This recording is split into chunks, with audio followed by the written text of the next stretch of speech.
Catholic presence in Savannah. The colony of Georgia was founded in 1733. The charter had 4 prohibitions in it: no lawyers, no slaves, no rum. Religious freedom was granted to all except papists. And so Catholics were not allowed to settle here until after the Revolutionary War, when the U.S. Constitution gave religious freedom to all. First Catholics came were French, fleeing France after the French Revolution. They founded the Congregation de Saint-Jean-Baptiste, built a small wood-frame church over on Montgomery Street, the site of our current courthouse.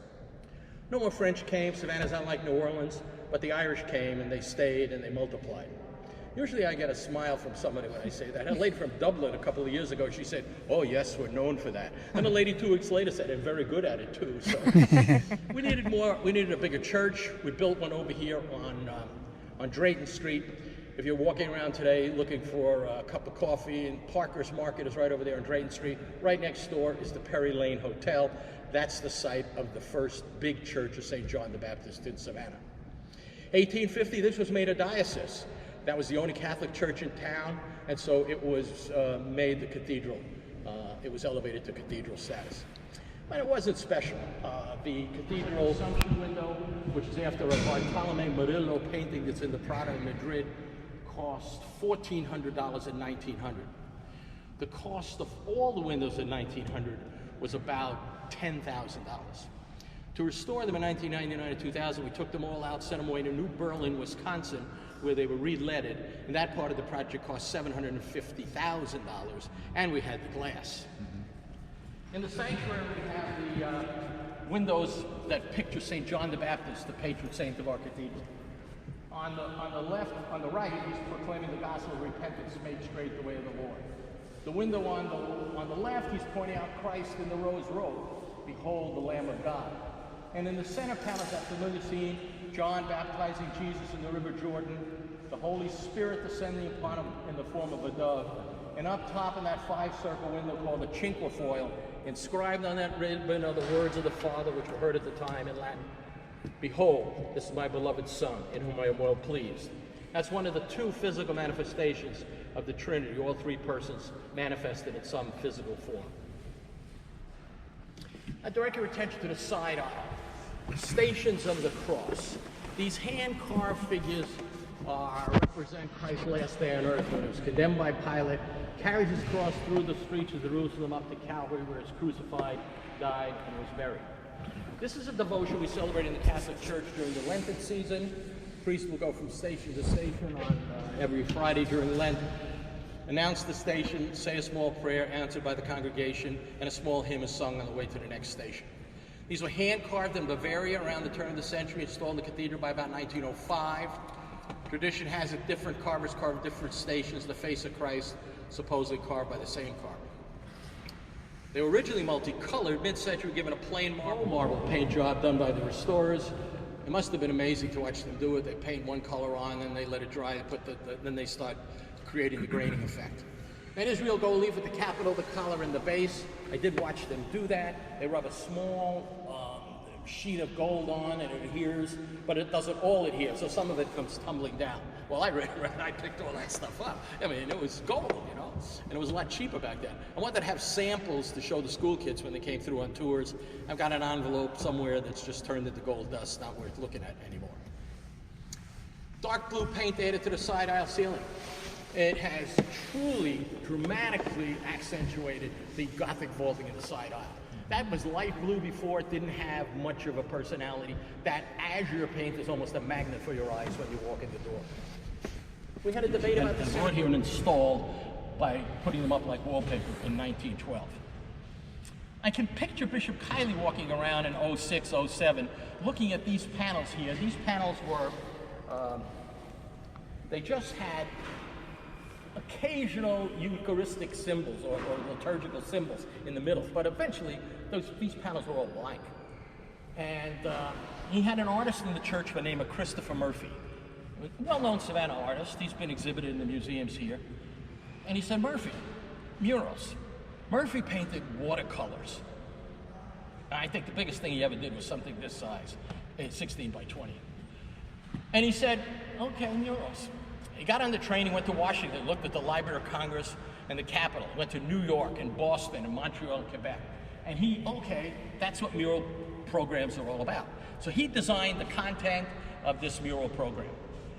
And they're in 3 separate sections. In the transept area, we have, it starts out up here with Adam and Eve being cast out of the garden, Abraham and the patriarchs. Across from them you can see Moses and the prophets.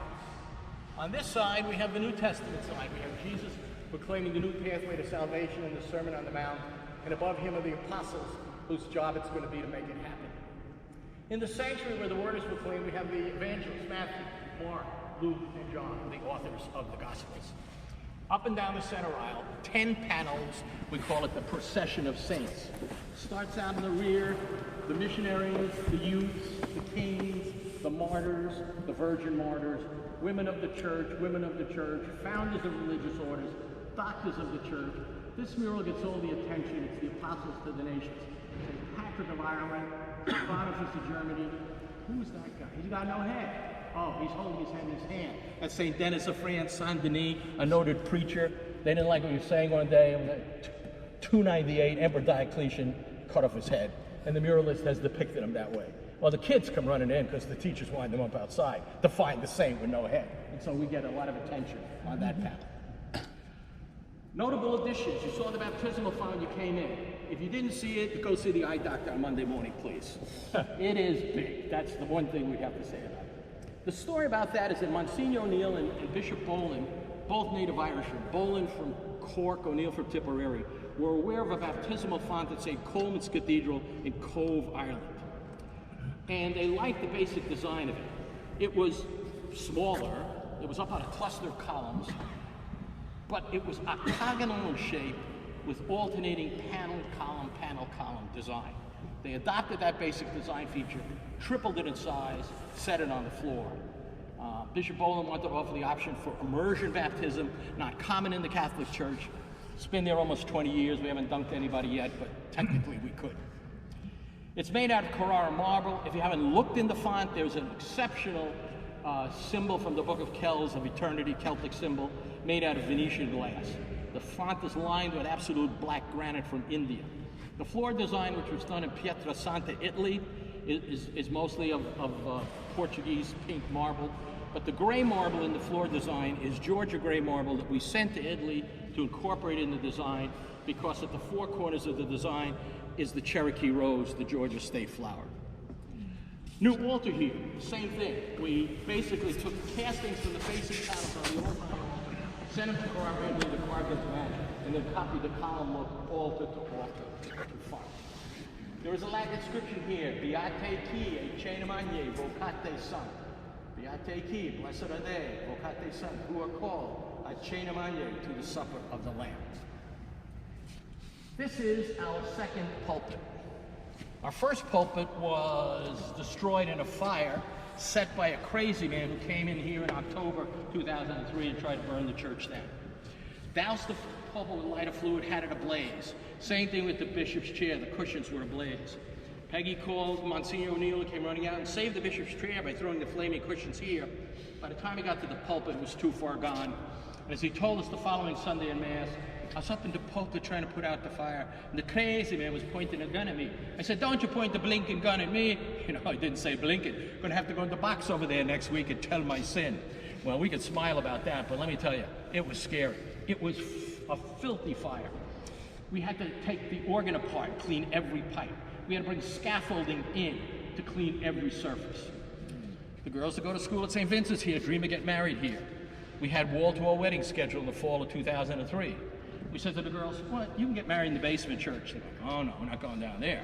"Well, you can march up the side aisle, you and your attendants." "Oh no, we're not doing that." So these girls and all their attendants all came up the center aisle, under the scaffolding, until they got out here where it was open, and then Brother Robert finally draped it with netting to give it a festive look. Over here in this corner is a feature called an ambry, which means cabinet or closet. Each one of those lit receptacles contains a silver urn that contains one of the holy oils. The oil of chrism, the oil of catechumens, the oil of anointing that are used in the sacraments of the church, baptism, confirmation, holy orders, anointing of the sick. There were 3 tabernacles on the St. Joseph Blessed Mother, and St. Anthony altar, no longer being used, reconstituted into the ambry in the Restoration. When Bishop Boland took other bishops around to show them the changes we made in the church, they were here to participate in our dedication ceremony. They got to that corner, they all went, "Oh, Bishop Boland, we're jealous. That's the most beautiful ambry we've ever seen."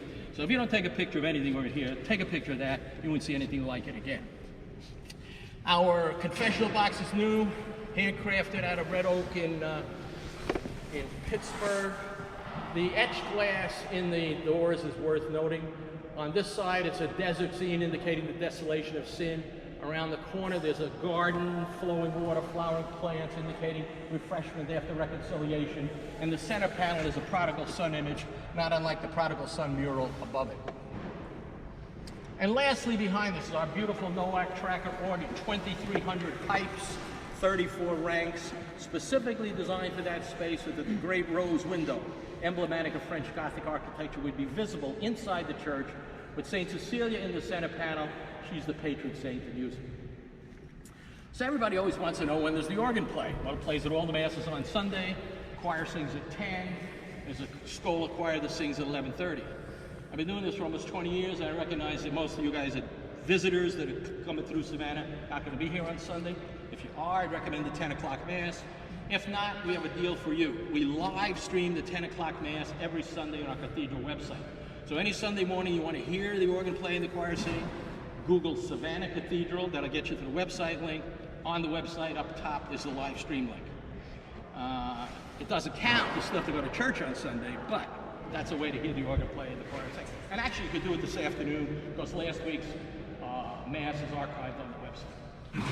So that's a quick story of the Cathedral of St. John the Baptist. We're open 7 days a week. We do not charge admission. We ask you to consider helping us keep it looking like this by a box in the back. 2-inch drop-off coming out of the pews. Please be careful. If you trip, you'll ruin your trip. You knew that.